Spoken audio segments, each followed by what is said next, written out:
ভোরের আলো ফুটতে না ফুটতেই দোকানের ঝাঁপটা তোলা হয়ে যায়। টিনের চাল থেকে বৃষ্টির জলের ফোঁটা পড়ে ধপধপ শব্দ করছে।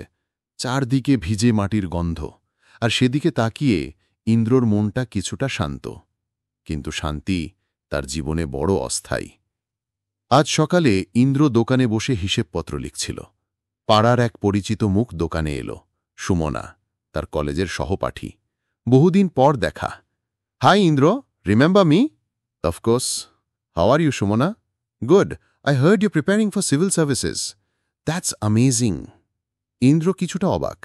সাধারণত কেউ তাকে এত আন্তরিকভাবে উৎসাহ দেয় না। Thanks, trying my best.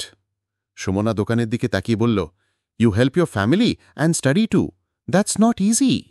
Indra একটু হেসে বলল, life made me strong, not my choice, but I won't give up. Suman একটা চকলেট কিনল, তারপর বলল, all the best, you'll do great. সে চলে গেল, কিন্তু ইন্দ্রর মুখে রয়ে গেল এক ধরনের গোপন আনন্দ। দুপুরে দোকান বন্ধ রাখে ইন্দ্র। বাবার শরীর আরও খারাপ। মা ওষুধ আনার কথা বললেন, আর ইন্দ্র ছুটল শহরের দিকে। হাঁটার পথে বহু পরিচিত মুখ। কেউ একঘেয়ে চেহারায় তাকায়, কেউ এড়িয়ে যায়, কেউ বা মুচকি হেসে বলে, দোকানদার বাবু এবার মন্ত্রিত্বের দৌড়ে নামবে। কিন্তু ইন্দ্র সেই তাচ্ছিল্য গায়ে মাখে না। সে জানে এখন সে কারো চোখে কিছুই না। কিন্তু একদিন তার রোল নাম্বার যখন ফলাফলে উঠবে, তখন সব মুখ বন্ধ হয়ে যাবে। ফিরে এসে সে খেতে বসে। মা পাশে বসে বলেন, তোর বাবা সবসময় চাইত তুই যেন অনেক বড় হোস। তুই সেই স্বপ্নটা ধরে রাখিস বাবা, ছাড়িস না কখনো।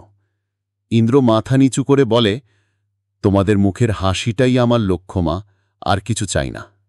রাতে আবার সেই পুরনো চেয়ার, সেই পড়ার আলো। আজ সে পড়ে গভর্নেন্স ইন ইন্ডিয়া।